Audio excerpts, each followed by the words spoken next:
प्रिय विद्यार्थियों, सुप्रभात। आज हम 8th क्लास में व्याकरण में हम चैप्टर नंबर 13 है हमारा, जिसका नाम है वाच्य। इंग्लिश में इसको वॉइस बोलते हैं, हिंदी में इसको वाच्य बोलते हैं। इस पाठ को आज हम शुरू करेंगे, बहुत अच्छे से समझेंगे इसको।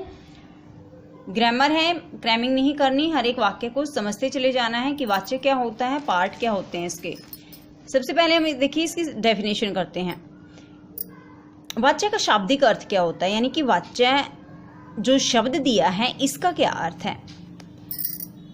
वाच्य का अर्थ होता है बोलने का विषय, यानी वाच्य का अर्थ क्या हुआ, बोलने का कोई भी टॉपिक हमारे पास जो होता है।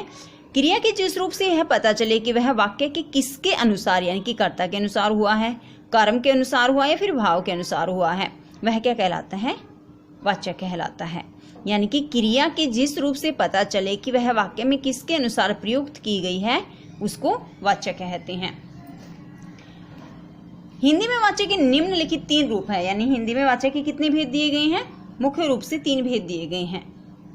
पहला है कर्तृवाच्य, यानी वाच्य का फर्स्ट पार्ट क्या, कर्तृवाच्य, दूसरा कर्मवाच्य और तीसरा भाववाच्य। जैसे कि हमने परिभाषा में पढ़ा ना कि जो क्रिया है वह कितने रूपों में प्रयुक्त की गई है, यहाँ कर्ता, कर्म और भाव। सेम बात यहाँ है, कर्ता से कर्तृ, कर्म से कर्मवाच्य और भाव से भाववाच्य। यानी कि वाच्य के कितने भेद होते हैं, 3, कर्तृवाच्य, कर्मवाच्य और भाववाच्य। देखिए इसका फर्स्ट पार्ट क्या है इसका, कर्तृवाच्य। कर्तृवाच्य में कर्ता और क्रिया को करने वाला प्रधान होता है। जैसे कि हमने इसके पार्ट में पढ़ा था ना कर्ता, तो वही चीज है कर्तृवाच्य भी। इसमें क्रिया कर्ता के लिंग और वचन के अनुसार प्रयोग की जाती है। मतलब अगर क्रिया स्त्रीलिंग में है तो वाक्य भी स्त्रीलिंग के अनुसार बनेगा, पुल्लिंग में है तो पुल्लिंग के अनुसार, एक वचन है तो एक वचन के अनुसार और बहुवचन है तो बहुवचन के अनुसार वह क्रिया प्रयोग की जाएगी। फॉर एग्जाम्पल देखिए, बच्चा दूध पीता है तो बच्चे एक वचन हुआ तो पीता भी बच्चे के अनुसार हुआ। अगर यह एग्जाम्पल होता बच्चे दूध पीते हैं तो पीता का क्या बन जाता, पीते। क्यों, क्योंकि इसमें वचन के अनुसार क्रिया भी परिवर्तित हो जाती है। दूसरा एग्जाम्पल समझिए, लिंग में शिक्षक पढ़ाते हैं, शिक्षक पुल्लिंग है तो क्रिया कैसे आई, पढ़ाते हैं। लेकिन अगर यहाँ वाक्य होता शिक्षिका तो वहां पढ़ाते नहीं आएगा, तो वहां क्रिया भी परिवर्तित हो जाएगी, शिक्षिका पढ़ाती है। सेम ऐसे ही श्याम पत्र लिखता है तो पुल्लिंग में ऐसा बनेगा। अगर यहाँ होता सीता पत्र, वहां लिखता नहीं होगा, क्रिया चेंज हो जाएगी, सीता पत्र लिखती है। यानी कि उपयुक्त वाक्य में बच्चा, शिक्षक, श्याम, माया, पक्षी जैसे सभी एग्जाम्पल हमारे इसी तरह से आएंगे और इनमें जो क्रिया है वो भी परिवर्तित होती चली जाएंगी। अगर आप इनको जिस तरह से हमने यहाँ पढ़ा है इस तरह से परिवर्तित करके देखोगे तो आपको पता लग जाएगा कि जो क्रिया है वह लिंग और वचन के अनुसार परिवर्तित होती चली जाती है। ये क्रिया के लिंग वचन के अनुसार ही प्रयुक्त होती है। मेन पॉइंट देखिए इसमें, कर्तृवाच्य में क्रिया सकर्मक भी हो सकती है, अकर्मक भी हो सकती है। जैसे यहाँ है श्याम पत्र लिखता है तो यहाँ कौन सी क्रिया है, क्या लिखता है, आंसर आ रहा है ना, हमारा पत्र लिखते रहते हैं, क्रिया कौन सी हुई, सकर्मक। यहाँ क्या है, शिक्षक पढ़ाते, क्या पढ़ाते हैं, हिंदी या इंग्लिश है, क्या पढ़ाते हैं, नहीं आया तो यहाँ कौन सी क्रिया बन गई हमारी, अकर्मक। यानी कि जो कर्तृवाच्य है इसमें क्रिया हमारी दोनों आ सकती हैं, सकर्मक भी और अकर्मक भी। कर्ता के अनुसार से के द्वारा का इसमें प्रयोग नहीं होता। प्रसर्ग रहित क्रिया में क्रिया कर्ता के लिंग और वचन के अनुसार चलती है। ये हमने एग्जाम्पल में इस बात को समझ लिया है। ने प्रसर्ग कर्ता कारक का होता है, जैसे जरूरी नहीं होता इसमें कि ने का यूज हो, क्योंकि कर्ता ने, आपने क्रिया पढ़ी हुई है, कारक विभक्ति पढ़ी हुई है ये, लेकिन बच्चे ने नहीं आया ना, शिक्षक ने, यहाँ ने नहीं आया, लेकिन कई बार कर्तृवाच्य में ने का प्रयोग भी नहीं चलता है, कई बार हो जाता है। जैसे इन्होंने एग्जाम्पल में बताया, पिताजी ने बच्चों को मिठाई बांटी, तो यहाँ दे दिया है कि ये करता है, लेकिन इसमें देखो बच्चा इसमें करता है, इसमें शिक्षक है, इसमें श्याम है, इसमें माँ है, तो इसमें पक्षी है, तो करता तो हर किसी में है, जरूरी नहीं कि इसमें हम ने का प्रयोग करेंगे। सेकंड पार्ट देखिए अब इसका, सेकंड पार्ट है इसका कर्मवाच्य। कर्मवाच्य में सभी क्रियाएं कर्म के अनुसार चलती हैं, क्योंकि नाम क्या है इसका, कर्म, तो क्रिया किसके अनुसार चली, कर्मवाच्य के अनुसार। और कर्ता प्रधान न होकर कर्म प्रधान होता है, तो इसमें क्या प्रधान नहीं होता, कर्ता प्रधान नहीं होता, क्या प्रधान होता है? कर्म, क्योंकि नाम क्या है इसका? कर्मवाच्य है, तो इसमें कर्म ही प्रधान होगा। वाक्य में प्रयुक्त क्रिया कर्म के लिंग और वचन के अनुसार परिवर्तित होती है। सेम बात है जो हमने अभी कर्तृवाच्य में पढ़ी है, यानी कि इसमें भी क्रिया किसके अनुसार परिवर्तित हो जाती है? लिंग और वचन के अनुसार। जैसे इसमें बताया है शिक्षक के द्वारा पाठ पढ़ाया जाता है, तो शिक्षक के द्वारा, इसमें क्रिया क्या है? पाठ। ठीक है, तो ये चीज यहाँ इसमें नहीं देखनी जैसे हमने कर्तृवाच्य में देखी थी। कर्मवाच्य में हमें क्या देखना है? इसमें हमें क्रिया देखनी है कि क्रिया पुल्लिंग में है या स्त्रीलिंग में है। जैसे शिक्षक के द्वारा पाठ पढ़ाया जाता है, तो इसमें क्रिया क्या है? पाठ। पाठ हमारा पुल्लिंग में है। हलवाई के द्वारा जलेबी बनाई जाती है, तो जलेबी क्या है? इसमें स्त्रीलिंग है, तो बनाई जाती है। अन्यथा अगर लड्डू है, लड्डू बनाया जाता है, इस तरह बनाए जाते हैं, तो इस तरह से आते हैं ना। बच्चे के द्वारा दूध पिया जा रहा है, क्योंकि बेटे इसमें क्या होता है? कर्मवाच्य में वाक्य के में क्या जुड़ जाता है? हमारा के द्वारा। मुख्य चीज ये होती है, हमारा वाक्य मिलेगा शिक्षक पाठ पढ़ाता है, तो हमें कर्मवाच्य में अगर परिवर्तित करना होगा तो क्या बनेगा इसका वाक्य? शिक्षक के द्वारा पाठ पढ़ाया जाता है। ये हम आगे एग्जाम्पल में पढ़ेंगे इन बातों को। कर्मवाच्य केवल सकर्मक क्रिया में बनते हैं। सबसे मेन पॉइंट क्या बनेगा? क्योंकि इसका जो थर्ड पार्ट है भाववाच्य, उसमें भी सेम नियम मिलेंगे हमारे, लेकिन अंतर क्या है दोनों में? कर्मवाच्य में की जो क्रिया होती है वह सकर्मक होती है, और दूसरे अन्य नियम सुनो इसमें। कर्मवाच्य में कर्ता को होना जरूरी नहीं होता, लेकिन यह भी सच है कि कर्ता के बिना क्रिया नहीं होती, ये भी आपने पढ़ा हुआ है। इसलिए कर्ता कई बार अप्रत्यक्ष रूप से भी दिखाया जाता है, लेकिन कर्म उसमें जरूर मिलता है। जैसे जंगल काटे गए, किसी ने तो काटे होंगे। नहरें खोदी गई, ये भी किसी ने खोदी होंगी। खाना खाया गया, किसी ने तो खाया होगा। तो इस तरह इनमें ना जो कर्ता है वो क्या है? अप्रत्यक्ष है, यानी कि छिपा हुआ है। कर्मवाच्य में वाक्य नकारात्मक और सकारात्मक दोनों प्रकार के बन सकते हैं। ये डाउटफुल नहीं है, क्योंकि हर जगह हमारे ऐसे वाक्य बन सकते हैं, मेरे द्वारा गृह कार्य किया गया या मेरे द्वारा गृह कार्य नहीं किया गया, क्योंकि से या के द्वारा दोनों सेम होते हैं। जैसे कर्ता ने कर्म को कर्ण से या के द्वारा, ये बात हमने कर्ण कारक में पढ़ी हुई है। कर्मवाच्य में कर्ता के महत्व को कम करने के लिए से द्वारा या के द्वारा प्रसर्ग का प्रयोग किया जाता है, यानी कि इसमें जो ये प्रयोग किया जाता है ना के द्वारा, इसका प्रयोग क्यों किया जाता है? कर्ता के महत्व को थोड़ा सा कम करने के लिए। तो कर्मवाच्य में की पहचान क्या बताई गई आपको? कर्मवाच्य की मुख्य पहचान तो ये होती है कि इसमें क्रिया क्या होती है? हमेशा सकर्मक चलती है। दूसरा, इसमें हमेशा से या के द्वारा का प्रयोग किया जाता है। तीसरा क्या है कि इसमें जो क्रिया है कर्म के, मुख्य बात है ये, कर्म के लिंग और वचन के अनुसार बदल जाते हैं। कर्म पुल्लिंग में है तो क्रिया पुल्लिंग में बनेगी।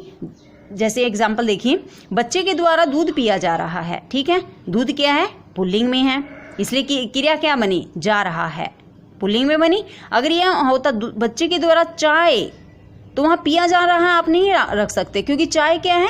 चाय स्त्रीलिंग है। बच्चे के द्वारा चाय पी जा रही है, तो यहाँ जो कर्मवाच्य होता है इसमें जो क्रिया परिवर्तित होती है वह कर्म के अनुसार होती है, न कि कर्ता के अनुसार। तीसरा पार्ट देखिए इसका। तीसरा भेद क्या है इसका? भाववाच्य। भाववाच्य में कर्ता और कर्म की अपेक्षा भाव प्रधान होता है। सेम बात है, कर्मवाच्य में कर्म प्रधान था, तो भाववाच्य में क्या प्रधान रहेगा? भाव। यहाँ क्रिया भाव के अनुसार बदलती है, भाव जैसे होंगे ना उनके अनुसार। सेम बात है ये कर्मवाच्य की तरह, लेकिन इसमें परिवर्तन क्या है ये समझिए पहले आप।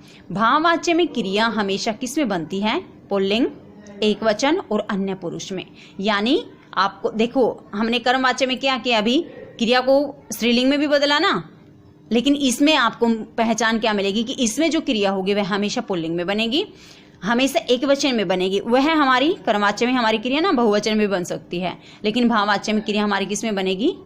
एक वचन में। वहां पुरुष हमारे परिवर्तित हो सकते हैं, मध्यम पुरुष भी हो सकता है, अन्य पुरुष, प्रथम पुरुष भी, लेकिन यहाँ हमारी जो क्रिया है किस में रहेगी? एकमात्र अन्य पुरुष में।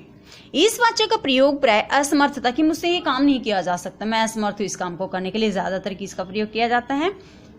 से के द्वारा का प्रयोग इसमें भी होता है। मेन बात है कि यहाँ भाववाच्य में क्रिया किसमें होती है? प्राय अकर्मक में। उस अकर्मक और अकर्मक, यानी लास्ट में हमने क्रिया का चैप्टर किया था, इसमें हमें किसके क्रिया सकर्मक है या अकर्मक है इसकी पहचान के लिए किसे, किसने और किसको अगर हम लगाएंगे, अभी मैं एग्जाम्पल में आपको समझाऊंगी, तो इससे हमारी क्या है? क्रिया का पता लग जाता है कि हमारी क्रिया अकर्मक है या फिर हमारी क्रिया सकर्मक है। अगर क्रिया में सकर्मक रूप है प्रयोग किया गया तो हमारा कर्मवाच्य है, अकर्मक प्रयोग किया गया तो हमारा भाववाच्य है। अब देखिए वाच्य परिवर्तन कैसे किए जाते हैं, आपसे क्वेश्चन किस तरह से पूछे जाएंगे। कर्तृवाच्य से कर्मवाच्य कैसे बनाएंगे हम। कर्तृवाच्य से कर्मवाच्य बनाते समय कर्ता के साथ वाक्य में से या के द्वारा का प्रयोग किया जाएगा। जैसे पुलिस है ना, तो पुलिस के साथ क्या जोड़ दिया हमने, के द्वारा। कर्म के साथ कोई परसर्ग हो तो उसे हटा दिया जाता है, ये बात हम स्पष्ट करेंगे अब इसमें। मुख्य क्रिया का रूप सामान्य भूतकाल के रूप में बदल दिया। क्रिया की धातु में या ता जोड़ दिया जाता है और जा धातु को कर्म के लिंग वचन के अनुसार प्रयोग किया जाता है। देखो ये बातें मैं अभी स्पष्ट करूंगी आपके सामने। पुलिस चोर को पकड़ती है, तो पुलिस क्या है इसमें, कर्ता। तो कर्म में हमने कर्ता के साथ क्या जोड़ दिया, के द्वारा। चोर हमारा कर्म है, सेम जोड़ दिया। अभी हमने जो ये पढ़ा ना परसर्ग, यानी चोर को है तो को हमने हटा दिया ना यहाँ पर, तो को हमारा हटा दिया गया। पकड़ती है, पकड़ा जाता है, यानी कि देखो यहाँ ता है ना, तो इसका परिवर्तन किस में जाएगा हमारा, जाता, जाते या फिर जाति में। वो हमने अभी किया ना, क्रिया के अनुसार बदल जाएंगी क्रिया बातें। नानी ने कहानी सुनाई, यानी नानी क्या है इसमें, कर्ता। इसके साथ क्या जोड़ दिया हमने, के द्वारा। ठीक है, कहानी क्या है हमारा, कर्म है इसमें। और सुनाई लास्ट में ई है, तो वहां हमारा हमेशा किस में बनेगा, गई में। आ है तो गया में बन जाता है। बच्चे ने लूडो खेली, यहां भी ई है तो बच्चे द्वारा, बच्चे के द्वारा भी लिख सकते हो आप। लूडो कर्म है हमारा और खेली के साथ क्या जोड़ दिया हमने, गई। अभी हमने पढ़ा ई है तो गई जुड़ जाता है। लेखिका ने लेख लिखा, आया ना, तो लेखिका क्या है, कर्म, और इसके साथ क्या जोड़ दिया, के द्वारा। लेख कर्म है इसमें, लिखा क्रिया दे दी और क्या जोड़ दिया इसमें, आ है, तो इसमें हमारा परिवर्तन किस में बन जाता है, गया में। मानसी नृत्य करती है, सेम बात है, मानसी के द्वारा नृत्य किया जाता है, ताम है जाता में बदल जाता हमारा। मैंने ठंडा शरबत पिया, अभी भी सेम चीज है ये, मेरे द्वारा ठंडा शरबत पिया गया। रंजन साइकिल चलाता है, रंजन के द्वारा साइकिल। अब देखो यहाँ रंजन क्या है, पुल्लिंग है, साइकिल क्या है, स्त्रीलिंग है, तो इसके अनुसार इसमें क्रिया नहीं चलेगी ना। किसके अनुसार चलेगी, कर्मवाच्य में, कर्म के अनुसार। स्त्रीलिंग है तो चलाई जाती है, स्कूटर होता तो चलाया जाता होता। पक्षी दाना चुग रहे हैं तो सेम रहा, रहे, रही ही जुड़ेगा। जा धातु हर किसी में लगे हमारी, ये गई भी जा धातु है, गया भी जा धातु है इसमें भी। पक्षी दाना चुग रहे हैं, पक्षियों के द्वारा दाना चुगा जा रहा है। अगर पक्षी दाना चुग रहा है होता ना, तो पक्षी के द्वारा दाना चुगा जा रहा है, तो पक्षियों नहीं आता। लेकिन यहाँ क्या है, ये बहुवचन में दे दी ना ये बात, तो इसलिए हमने इसको परिवर्तन कर दिया इसमें। नेक्स्ट देखो, कर्तृवाच्य से हम भाववाच्य कैसे बनाते हैं, इसका रूल हम आगे देखते हैं। अब कर्ता के साथ से के द्वारा सेम बात है। क्रिया को सामान्य भूतकाल में सेम बात है। जा धातु सेम बात है। क्रिया पुल्लिंग अन्य पुरुष और एक वचन में बनती है, ये डिफरेंस है, सिर्फ ये बात आपको ध्यान रखनी है इसमें। एग्जाम्पल देखिए, कर्तृवाच्य से हम भाववाच्य में कैसे बदलते हैं।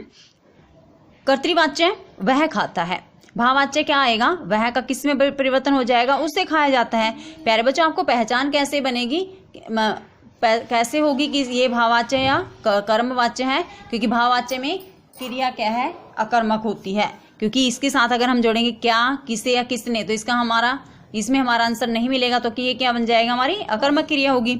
जैसे वह खाता है, क्या खाता है, किससे खाता है, किसने खाता, मतलब इसमें ना किसी का भी हमारा आंसर नहीं आएगा, तो वह हमारी क्या बनेगी, अकर्मक क्रिया। और उसको हम किस में परिवर्तित कर सकते हैं, एकमात्र भाववाच्य में। श्याम चलता है, श्याम के द्वारा चला जाता है, सेम बात है, कर्मवाच्य की तरह। लड़की बैठी है, लड़की से बैठा जाता है। पल्लव सो रहा है, क्योंकि देखो अब इसमें ये बात देखिए, लड़की बैठी है, लड़की क्या है, स्त्रीलिंग में है, बैठी क्या है, इसके अनुसार क्रिया हुई ना ये। लेकिन यहाँ क्या किस में परिवर्तन हुआ इसका, लड़की से बैठा जाता है। क्यों हुआ ये परिवर्तन, क्योंकि भाववाच्य में हमारी जो क्रिया होती है वह हमेशा पुल्लिंग में चलती है, न कि स्त्रीलिंग में। पल्लव सो रहा है, पल्लव से सोया जा रहा है, यहाँ जा रहा है आएगा। वे इतना नहीं चल सकते, उनसे इतना नहीं चला जाता। बच्चे कूद रहे हैं, बच्चों से कूदा जा रहा है, तो उसमें परिवर्तन हुआ। अमन तेज भागा, अमन से तेज भागा गया। अब अगर आपको कर्तृवाच्य से भाववाच्य में या कर्तृवाच्य से कर्मवाच्य में बदलना आ जाता है, तो इनका अपोजिट भी आपको आना चाहिए। देखो एक एग्जाम्पल से इन्होंने समझाया है। कर्मवाच्य से कर्तृ में हमें कैसे बदलेंगे, कर्ता के साथ लगे से के द्वारा को हटा देंगे, क्योंकि वो तो हमने जोड़ा था। सामान्य भूतकाल क्रिया को किस में बदल देंगे, मुख्य क्रिया में, क्योंकि हमने दोनों में क्रिया किस में बदल दी थी, भूतकाल में। जाया जाना क्रिया जोड़ी थी, वो भी हटा देंगे हम। जैसे पुलिस के द्वारा चोर पकड़ा जाता है, तो पुलिस के द्वारा इसको हटाएंगे, पुलिस, चोर, और हमने जो क्रिया हटाई थी वो हमने इसमें क्या जोड़ देना है, चोर को पकड़ा जाता तो पकड़ती है। राधा से गीत गाया गया, राधा ने गीत गाया। बंदर द्वारा फल खाए गए, बंदर ने फल खाए। वे सारी चीजें हम इसमें हटाते चले जाएंगे। जा धातु है, के द्वारा है, और परसक जोड़ते चले जाएंगे। हमारे द्वारा फिल्म देखी गई, हमने फिल्म देखी। रमेश द्वारा फुटबॉल खेली जाती है, यानी कि रमेश द्वारा हटाएंगे, फुटबॉल खेलता है, क्योंकि वो ताते ती में दे दिया हमने। माली से पौधे में पानी दिया जा रहा है, यानी कि माली पौधों में पानी दे रहा है। सीता द्वारा कार चलाएगी, यानी सीता कार चलाती है। बस सेम बात रहेंगी हमारी इसमें। ये था हमारा चैप्टर नंबर 13। चैप्टर का नाम था वाच्य और परिवर्तन करना। भी प्यारे बच्चों, इस बात को हमने बहुत अच्छे से समझना है कि जब हम कर्तृवाच्य से कर्मवाच्य में, कर्मवाच्य से कर्तृवाच्य में, या कर्तृवाच्य से भाववाच्य, या भाववाच्य से कर्तृवाच्य में बदलेंगे तो कौन से नियम हमें इसमें लगाने पड़ेंगे।